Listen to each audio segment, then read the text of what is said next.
So, you've done everything right.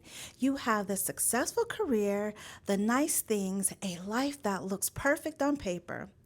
You've checked all the boxes society told you to check, but there is this quiet, nagging feeling that something is missing, isn't there? A hollow echo in rooms filled with your achievements. It feels like you're sleepwalking through a life you were supposed to love, a life other people might even envy. That feeling, it's not a flaw, it's not something to push down or to ignore. It's a warning sign, a signal from the very core of who you are. And today we're going to uncover the 7 subtle signs that you are meant for more than just a life that looks good to others. Hey there, beautiful souls, and welcome back to Cherie Shandell. If you're here with me today, you're in a space dedicated to self improvement, profound mindset shifts, and truly elevating your entire life from the inside out. This is where we learn to grow, to heal, and to align with that highest, most radiant version of yourself. And I'm so genuinely grateful you've chosen to spend this sacred time with me. This isn't about chasing more money, more success, or even more trophies. It's about a different kind of chase. It's about alignment. It's about closing the gap between the life you're living and the life that is waiting to be lived through you. For centuries, thinkers have wrestled with this exact problem, the gap between looking successful and feeling fulfilled. Aristotle had a word for the ultimate goal of human life, eudaimonia. It is just fleeting happiness in the state of flourishing that comes from living as your highest self. When you feel that emptiness despite having it all, you're feeling the absence of eudaimonia. You've climbed a ladder, maybe even to the very top, only to realize it's been leaning against the wrong wall the whole time. The journey we're about to take is one of self discovery. It takes guts, honesty, and a willingness to look at the parts of ourselves we've been taught to ignore. We're going to get past the surface level, and diagnose the root cause of this deep dissatisfaction. Because that quiet feeling of emptiness isn't a sign that you're broken, it's a sign that your true potential is trying to break through. It's a call to adventure from your own soul. And the first step on any adventure is to figure out where you are right now. So let's start with the first and maybe most foundational sign that you are not living your true potential. A huge thanks to Manta Sleep for sending me their weighted sleep mask. And y'all, it's a game changer. First off, it's pressure free, so no squishing your eyelids or bending your lashes. It's a perfect fit if you're a side sleeper like me. The material is soft, breathable, and comfy all night long. And it's not just a mask, it comes with noise reduction earplugs and a wash bag. So you've basically got the ultimate sleep kit. It's 100% washable, so cleaning, it's no big deal. Plus, this is my favorite part. It's true to a blackout mask. So you get that deep, uninterrupted sleep. The fit is fully adjustable, so it works for literally any head size. So I slept good last night, y'all. If y'all want to sleep like I did last night, you should grab this mask now. The link is below. First sign is that constant nagging voice in your head, the voice of persistent self doubt. It's a deep lack of trust in your own ideas, your own abilities, and your own gut feelings. This isn't just a little humility, it's a chronic condition of second guessing that stops you in your tracks. You have a brilliant idea in a meeting, but you kill it before it ever leaves your lips. You're convinced it's not smart enough. You dream of starting that side project, learning that new skill, or making a bold career move, but the internal monologue is ruthless. Who are you to do that? You don't have the experience. You're not qualified. You'll probably fail anyway. This hesitation is the first wall between you and your potential. This pattern or self doubt is sneaky. It often pretends to be practicality or realism. You tell yourself you're just being sensible, but if you look closer, It's a defense mechanism that's really just rooted in fear. You talk yourself out of your dreams, not because they're impossible, but because you don't trust yourself to handle the ride. You don't trust your own resilience if you fail. You don't trust your own intuition to guide you when the path forward isn't a straight line. We've been conditioned for generations to trust everyone else, teachers, bosses, experts, over our own inner wisdom. For our ancestors, straying from the tribe was a literal death sentence. This ancient wiring still hums inside us, making us terrified to be different or blazing our own trail. So we learn to dim our own light to stay safe. The damage is here, subtle but corrosive. It's a life lived in the shadow because we're afraid of the deep water. Every time you talk yourself into an idea, you betray a small piece of your soul. You're essentially telling yourself, your instincts are wrong. Your desires don't count. You are not capable. Over time, this sense of betrayal snowballs. It tanks your self esteem and creates a self fulfilling prophecy. You believe you can't, so you don't try it. And because you don't try, you have no proof that you can. You're stuck in a painful loop where your inaction proves your self doubt, and your self doubt guarantees you'll stay inactive. You end up feeling like a powerful car with the emergency brake on permanently engaged. You can hear the engine of your potential revving, but you're going nowhere fast. So, how do you start to release that brake? Here's a secret. You don't wait for the doubt to disappear. It won't. You learn to act in spite of it. This starts with rebuilding trust in yourself. And like any relationship, that takes small, consistent actions. First, learn to tell the difference between the voice of fear and the voice of intuition. Intuition feels expansive and calm. Even in the message, it's scary. It's quite knowing. For the fear, on the other hand, feels tight, anxious, and loud. It usually brings a whole parade of what ifs. Try recording a quick voice note when you get an idea and say it out loud and notice how it feels in your body. Then record the fearful thoughts that show up right after. Hearing them back creates separation. You are not the voice of doubt, you are the one who hears it. Second, start building a body of evidence. Self trust is built on keeping the promises you make to yourself. Start small. I mean, ridiculously small. If you want to write a book, don't make the goal write a book. Make the goal write for 5 minutes tomorrow. Then do it the next day and do it again. Each time you keep that tiny promise, you cast a vote for your own reliability.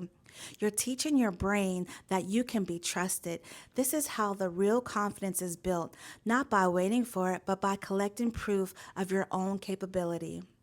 Finally, change your relationship with failure. People living their potential don't avoid failure. They see it as a data point, not a final verdict with their worth. It's just tuition for their growth. When you take a small step and it doesn't work, don't retreat into your shell. Ask, what did I learn? And what can I try differently? This turns every outcome into a stepping stone, not a stumbling block. Rebuilding self trust is a quiet revolution. It's about committing to listen to your inner guidance. Keep your promises and show up for yourself, especially when you're scared. It's the foundational act of taking your power back.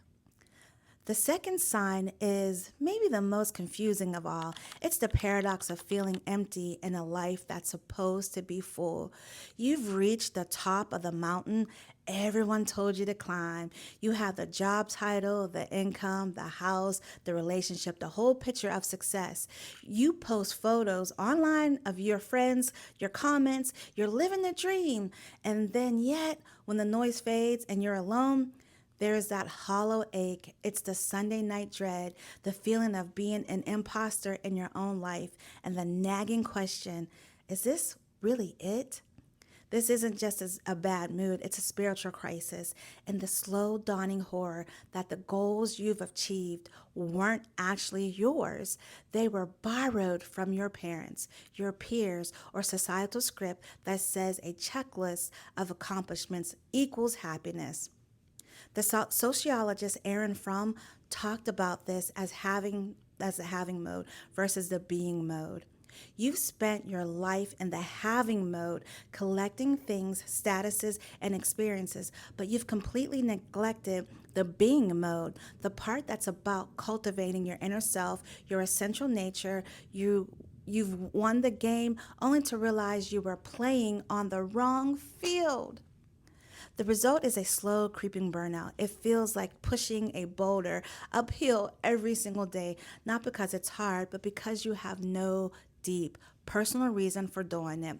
The motivation is just gone. Success starts to feel like a grind, not an adventure. You might find yourself getting cynical or irritable. You might chase external validation even harder, hoping the next promotion or the next purchase will finally fill that void, but it never does.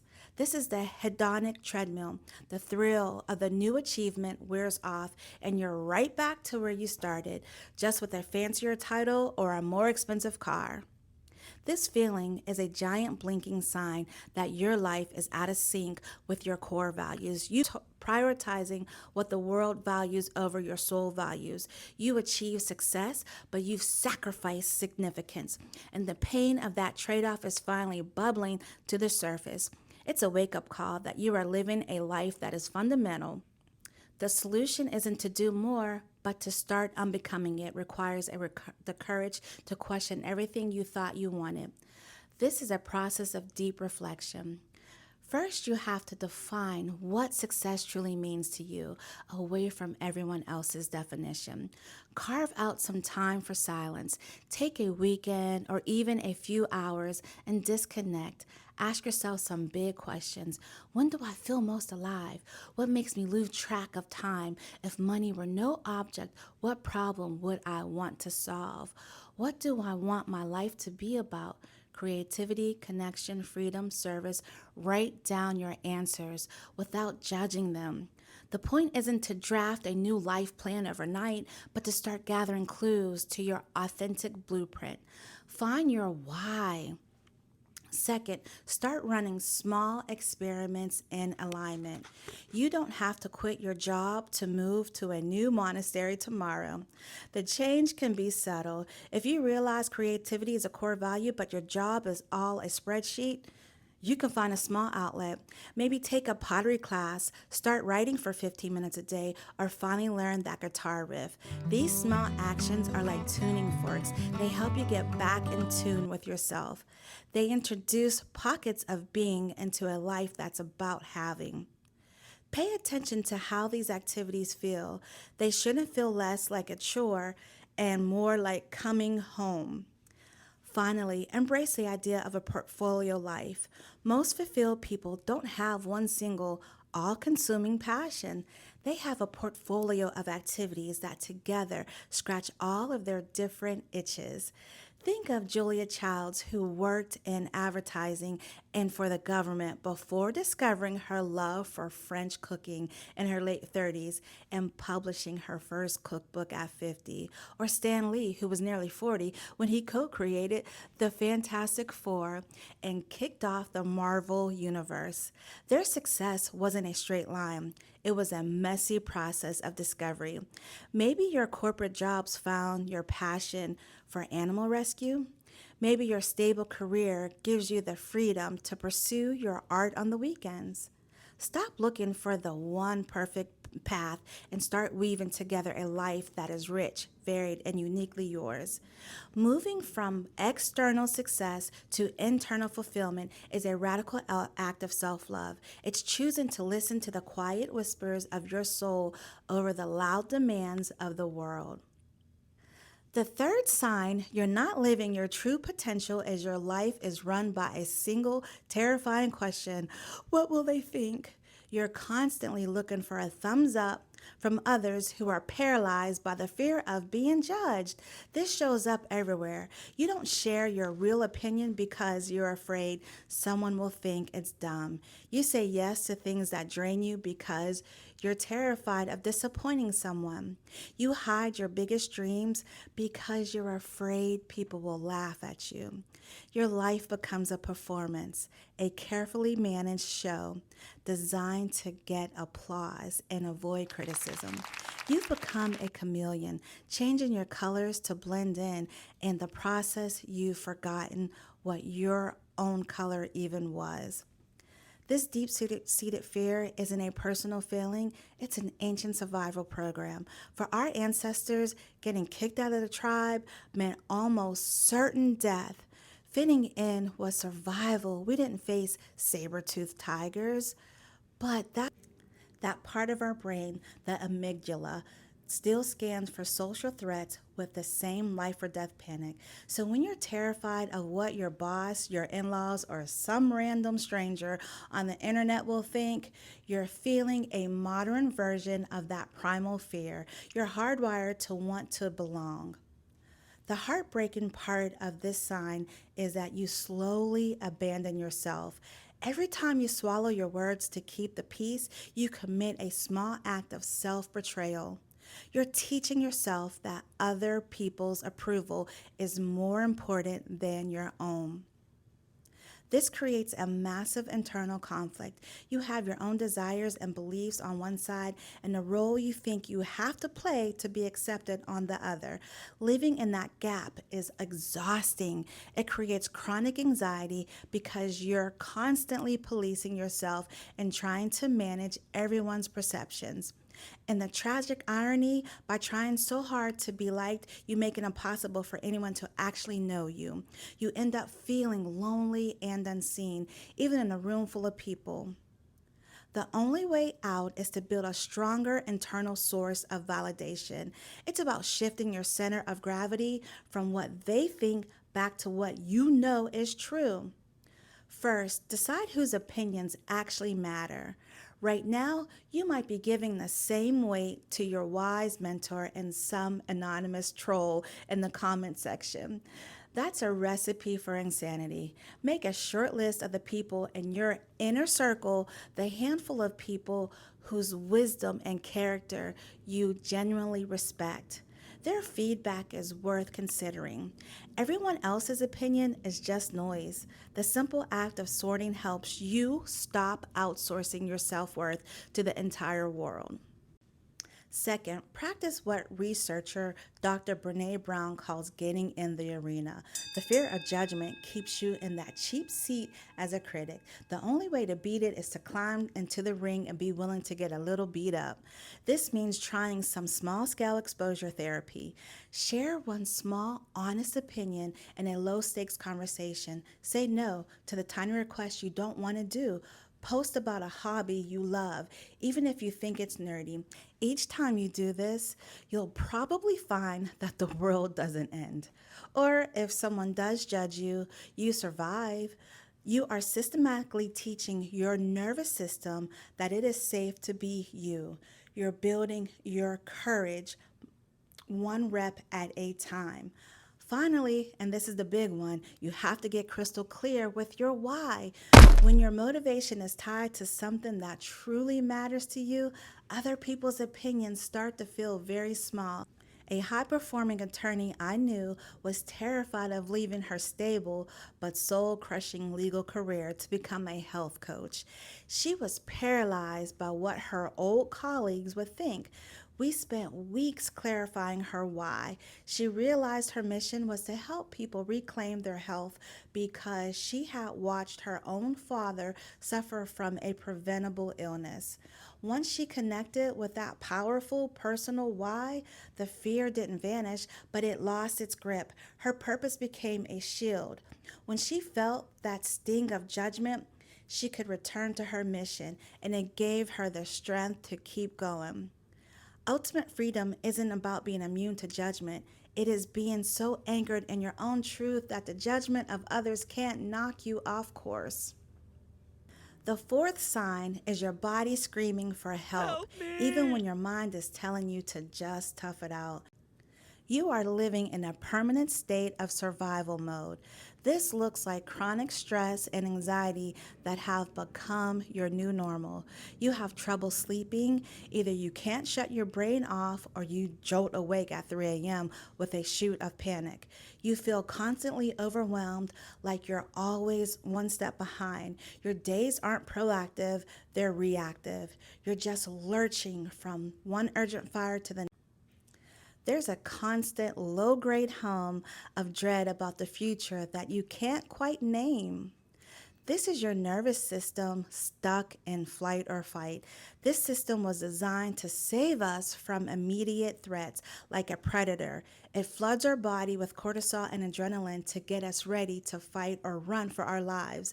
The problem is, in our modern world, the predators are the things like a demanding boss, financial worries, or the internal pressure to be perfect. Your body doesn't know the difference. It just knows it's under threat, so it keeps the alarm bells ringing 24/7. Here's the problem with living like this. It completely blocks your ability to thrive. You cannot access your creativity, your strategic thinking, or your sense of joy when your brain is 100% focused on survival. All the good stuff requires a sense of psychological safety. It requires your own nervous system to be in a rest and digest state. When you're in a survival mode, your thinking gets narrow and short term. You're more irritable. Your health starts to suffer as chronic stress is linked to everything from a weak immune system to heart disease. You are literally burning yourself out from the inside. This state is a direct signal that your current life is unsustainable. Your true potential cannot grow on a foundation of chronic stress. A simple technique popularized by Stanford's neuroscientist Dr. Andrew Huberman is the psychological sigh. Just take a double inhale through your nose and then a long, slow exhale through your mouth. Do this 2 or 3 times whenever you feel stress bubbling up. It's like a biological reset button. Second, you have to make rest non-negotiable. In our hustle culture, we see rest as laziness. This is a fatal mistake. Rest is a biological requirement for high performance. This means scheduling downtime into your calendar like it's a critical meeting. A 20-minute walk in nature without your phone, a hot bath, 10 minutes sitting in silence, it all counts. This also means protecting your sleep. Survival mode wrecks your sleep, and lack of sleep makes survival mode worse. It's a vicious cycle. Create a wind down routine an hour before bed. No screens, read a real book, do some light stretching, guard your sleep like your life depends on it because it kind of does. Third, you have to look at what's actually causing the stress. Breathing exercises are great for managing the symptoms, but to solve the problem, you have to find the source. Are you in a job with impossible demands? Are your relationships draining you? Are you putting insane pressure on yourself to be perfect? This requires radical honesty. You might need to have tough conversations, set firm boundaries, or even make a big life change. This isn't about avoiding challenges, it's about choosing the right challenges, the ones that lead to growth, not burnout. You can't build a beautiful house on a foundation that's constantly shaking. We're covering some deep stuff here, and if these signs are hitting home, I just want to acknowledge the courage it takes to even listen to this. It's so much easier to stay busy and numb out. The fact that you're still here tells me a part of you is ready for something different. If this is resonating, please take a second to subscribe and hit that notification bell. We'll talk about this kind of real self-development every week, and I love for you to be a part of the conversation. And please, share your experiences in the comments. Which of these signs are you feeling the most? Sharing your story not only helps you, but it lets other people know they aren't alone. Your honesty could be a lifeline for someone else. Now let's get back into it. The fifth sign is a secret you keep from almost everyone, maybe even from yourself. It's a sign of self-betrayal. Deep down, you know there's something more for you. You have a dream, a calling, a vision for a life that feels more alive, but you've actively betrayed it. You've given up on your dreams, not because of some big dramatic failure, but through a thousand tiny silent surrenders. You decided your dream was impractical or selfish or just impossible, so you packed it away in the attic of your mind. So it's up there collecting dust, but you know it's still there. This self betrayal usually happens when we listen to our ego instead of our higher self. The ego wants what's safe, impressive, and gets a round of applause. It wants the prestigious job and the financial security. Your soul, on the other hand, wants what's authentic. It wants expression, growth, and purpose. Every life, the ego's voice is often the loudest. We chase its goals, thinking they'll make us happy. But the soul's dream never really dies, it just waits. The feeling of self betrayal is the pain of the waiting. It's the tension between the life you settle for and the one you're born to live. The result is a profound sense of regret that starts to creep into everything. It's the feeling of being haunted by the ghost of the person that you could have become. You might see someone else living a life that looks like the one you gave up on, and you feel a sharp pang of envy mixed with sadness. This envy is a huge clue. It's pointing directly at your own unlived life.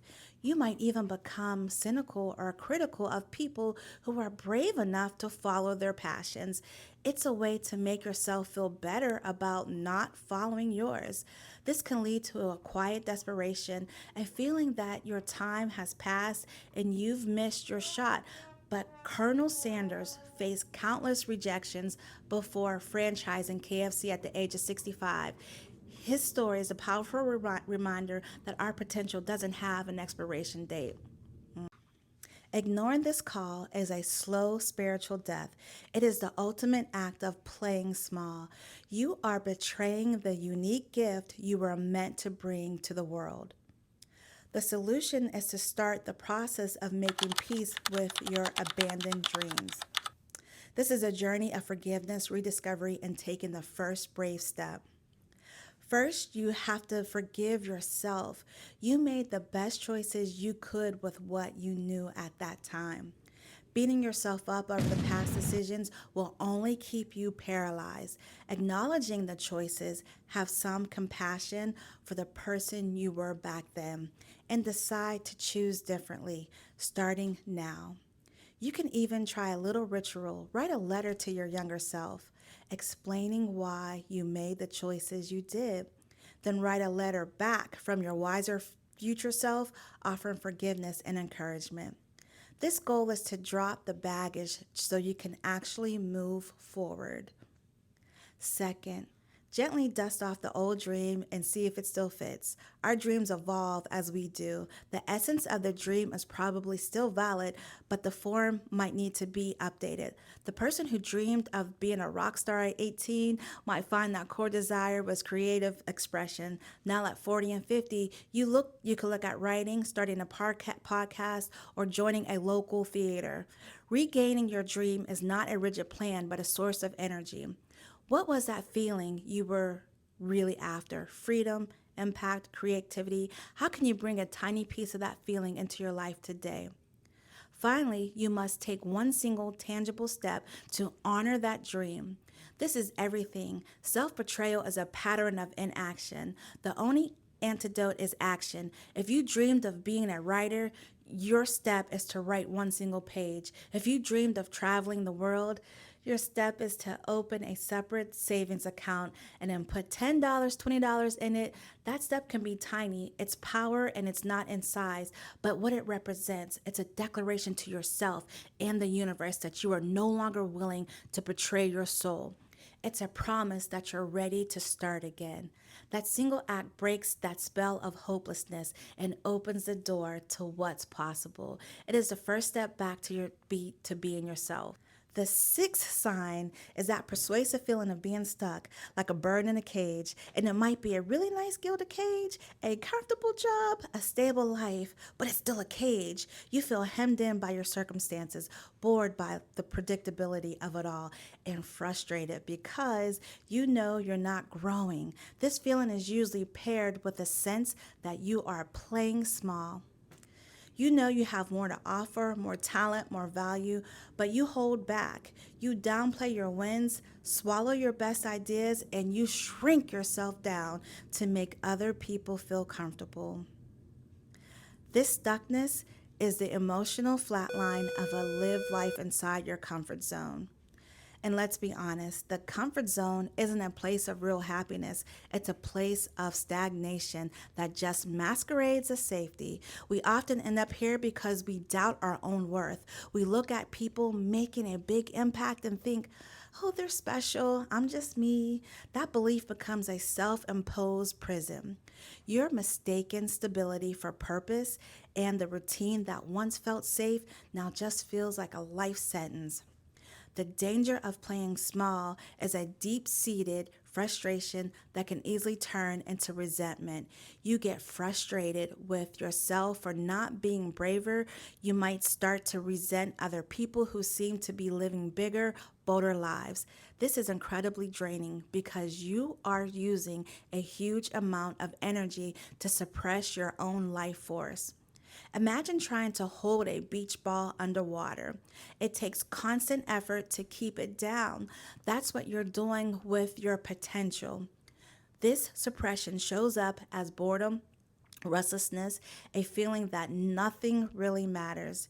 You might fill the void with busy work or distractions, mindless scrolling, binge watching shows, anything to numb that quiet ache of knowing you were meant for more. The solution is to intentionally and systematically start stretching the bars of your cage. You don't escape by finding some magic key. You escape by realizing the key was in your pocket the whole time. Your willingness to get uncomfortable is the key. First, change your relationship with fear. The goal isn't to get rid of fear, it's to use it as a compass. As the author Seth Godin says, that feeling of fear is a sign you're on the right track, that you're about to do something that matters. If your goals don't scare you a little bit, they're not growth goals, they're maintenance goals. Start to see that flutter of anxiety not as a stop sign, but as a green light, signaling reframe can change everything. Second, adopt a just 1 degree mindset. The idea of making a giant leap is terrifying and it leads to doing nothing at all. Instead, focus on making a tiny 1 degree shift. If you want to be more visible at work, your 1 degree shift is to speak up for just 30 seconds in the next meeting. If you want to start a business, your shift is to spend 20 minutes researching a competitor. These actions are so small they fly under the radar of your fear response, but compounded over time, they change your entire life's directions. As James Clear explains in Atomic Habits, getting just 1% better each day leads to being 37 times better by the end of the year. That's the power of small, consistent steps. Third, surround yourself with people who challenge you to be bigger. Playing small is often a reaction to your environment. If you're surrounded by people who are happy with good enough or who criticize ambition, it's almost impossible to grow. You have to consciously curate your social circle, find mentors, join groups, or just build friendships with people who are living the kind of expansive lives you want to live. Their beliefs in their own potential will be contagious. They'll normalize ambition and make your big dreams feel possible. You know the saying, you are the average of the 5 people you spend the most time with. If you want to stop playing small, you have to hang out with people who play big. Breaking free is a process of intentional expansion. It's about choosing growth over comfort, action over analysis, and courage over certainty. One small, scary step at a time. The final sign that you are not living your true potential is a deep lack of passion and engagement in your everyday life. It's the feeling of just going through the motions.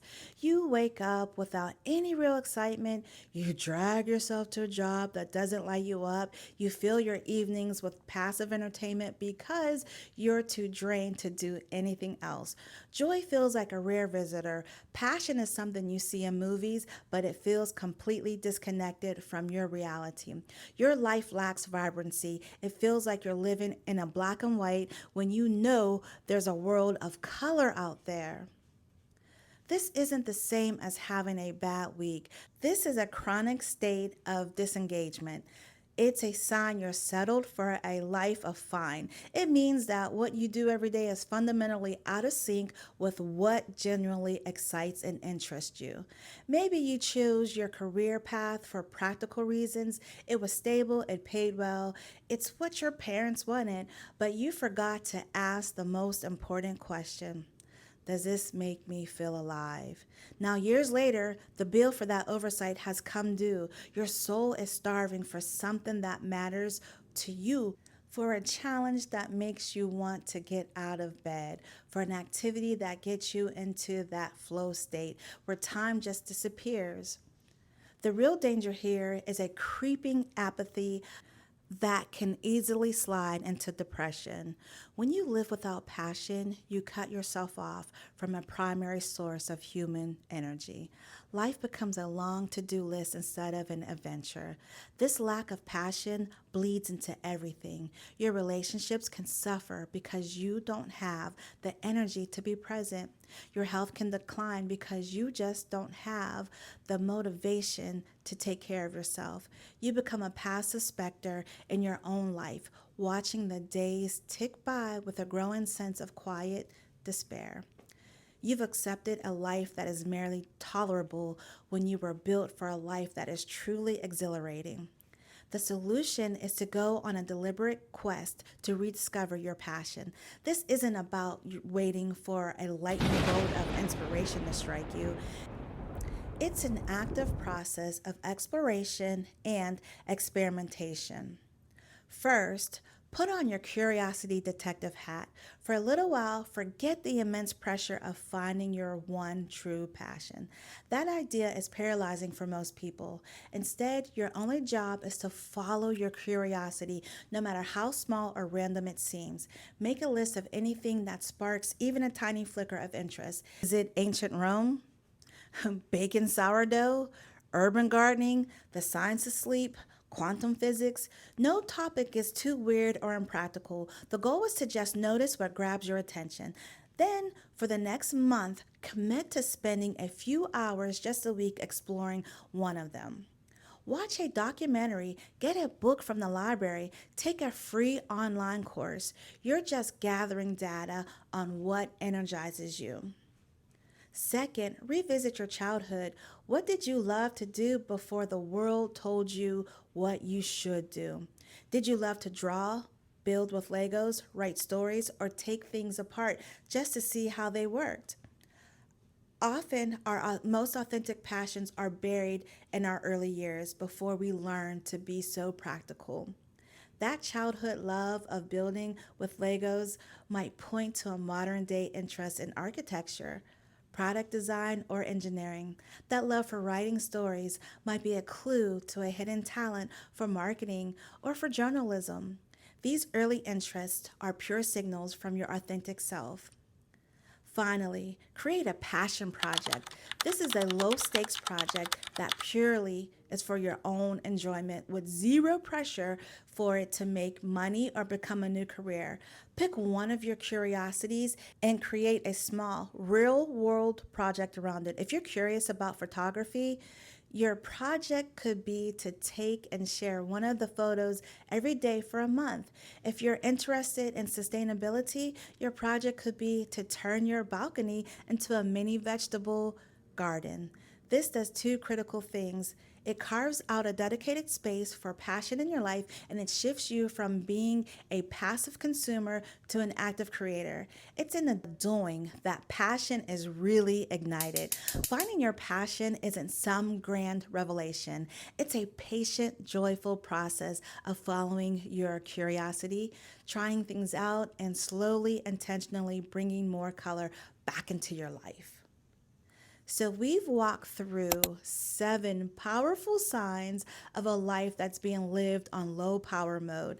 The persistent self doubt that silences you, that empty feeling that comes with the wrong kind of success, the paralyzing fear of what other people think, the chronic stress of just trying to survive, the quiet regret of giving up on your dreams, the frustrating cage of playing small, and the gray, monochrome existence of life without passion. If you recognize yourself in any of these, the first thing I want you to feel is not shame, but hope. Because seeing the problem is the first and most critical step to fixing it. These feelings are not your enemies. They are your allies. They are messengers from a deeper, wiser part of you trying to call you home. They are the proof that you were made for more than just getting by. You were made to truly flourish. The way forward isn't one giant, terrifying leap. It's a series of small, intentional steps taken over and over again. It's the courage to ask yourself what you really want. It's the commitment to keep the small promises you make to yourself. It's the willingness to get uncomfortable because you know that's the price of growth. It's the decision to surround yourself with people who lift you up and to be kind to yourself when you stumble. The journey to your true potential is the greatest adventure you will ever take. It's in the work of closing the gap between the life you have and the life that is authentically yours. This isn't about becoming someone new. It's about unbecoming everything that isn't really you so you can finally be the person you were always meant to be. The world doesn't need another copy. It needs your unique, authentic, fully expressed self. Your potential isn't just for you, it's a gift you're meant to share with all of us. The journey starts now. Just take the first step.